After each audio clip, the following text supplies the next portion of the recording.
दोस्तों, वेश्यावृत्ति को अक्सर सबसे प्राचीन व्यवसाय कहा जाता है।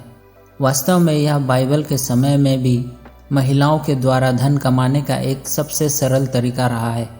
बाइबल हमें बताती है कि वेश्यावृत्ति अनैतिकता है।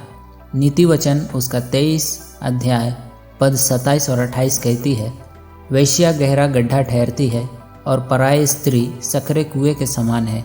वह डाकू के समान घात लगाती है और बहुत से मनुष्यों को विश्वासघाती कर देती है। परमेश्वर वेश्याओं के साथ भागी होने के लिए मना करता है, क्योंकि वह जानता है कि इस तरह की भागीदारी दोनों पुरुषों और महिलाओं के लिए हानिकारक है, क्योंकि पराई स्त्री के होठों से मधु टपकता है और उसकी बातें तेल से भी अधिक चिकनी होती है, परंतु इसका परिणाम नाग दौना सा कड़वा और दोधारी तलवार सा पैना होता है।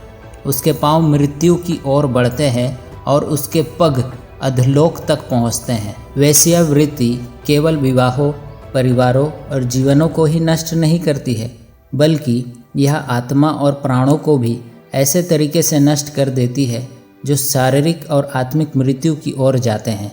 परमेश्वर की इच्छा है कि हम शुद्ध रहें और अपने शरीरों का उपयोग उसके हथियार के रूप में उसकी महिमा के लिए करें।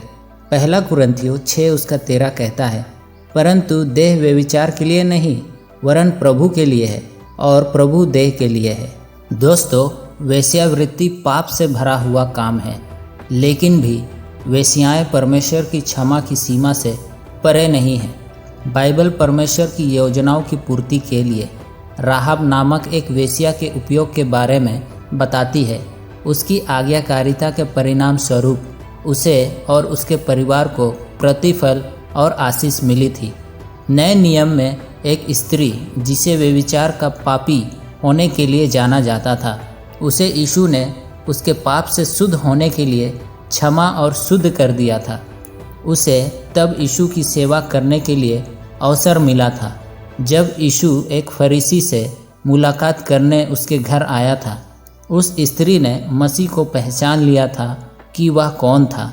उसके लिए महंगे इत्र की एक बोतल को ले आई थी। जब आत्मिक संताप और पछताप में होते हुए स्त्री रो रही थी और उसके पैरों पर इत्र डालकर उसे अपने बालों से पोंछ रही थी, तब फरीसियों ने इस अनैतिक स्त्री के इस प्रेम से भरे हुए कार्य को यीशु के द्वारा स्वीकार किए जाने के लिए यीशु की आलोचना की।